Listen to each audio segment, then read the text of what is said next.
अनंत कोटी ब्रह्मांड नायक राजाधिराज सच्चिदानंद सद्गुरु श्री ब्रह्मचैतन्य महाराज की जय। श्रीराम समर्थ। 24 ऑगस्ट। जेथे संत तेथे आनंद व समाधान असणारच। काही संत वरून अज्ञानी दिसतात पण अंतरंगित ज्ञानी असतात।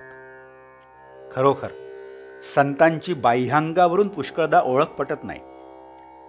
संतांचे होऊन राहिल्याने किंवा त्यांनी सांगितलेल्या साधनात राहिल्यानेच त्यांना नीट ओळखता येईल। मनातले विषय काढून टाकले म्हणजे संतांची प्रचिती येईल। आपले दोष जोपर्यंत नाहीसे होत नाहीत किंवा लोकांचे दोष दिसणे जोपर्यंत बंद होत नाही तोपर्यंत संतांची पूर्ण ओळख आपल्याला होणार नाही। संतांचे दोष दिसणे म्हणजे आपलेच दोष बाहेर काढून दाखवण्यासारखे आहे। संत हा हिरव्या चाफ्याच्या फुलाप्रमाणे असतो। सुंदर वास तर येतो पण हिरव्या पानात ते फूल शोधून काढता येत नाही। त्याप्रमाणे जिथे संत आहे तिथे आनंद आणि समाधान असते, पण तो सामान्य माणसासारखाच वागत आणि दिसत असल्यामुळे आपल्याला ओळखता येत नाही।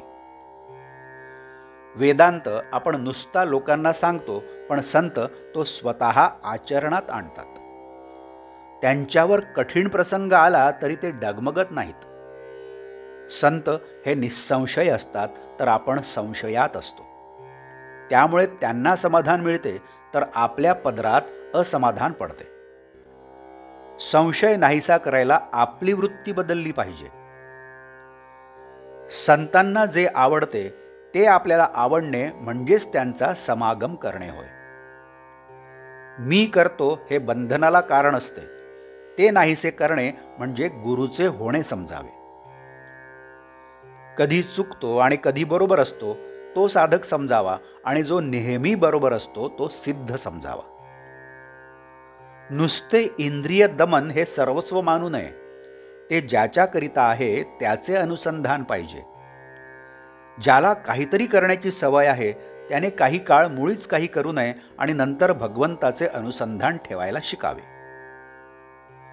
आपण परीक्षा एकदा नापास झालो तर पुन्हा परीक्षेला बसतो, पण भगवंताचे अनुसंधान ठेवण्यात एकदा प्रयत्न करून यश आले नाही तर ते मात्र आपण सोडून देतो, हे बरे नाही। देवाचे बोलणे हे बापाच्या बोलण्यासारखे आहे, त्याच्याजवळ तडजोड नाही। पण संत हे आईसारखे आहेत आणि आईपाशी नेहमीच तडजोड असते।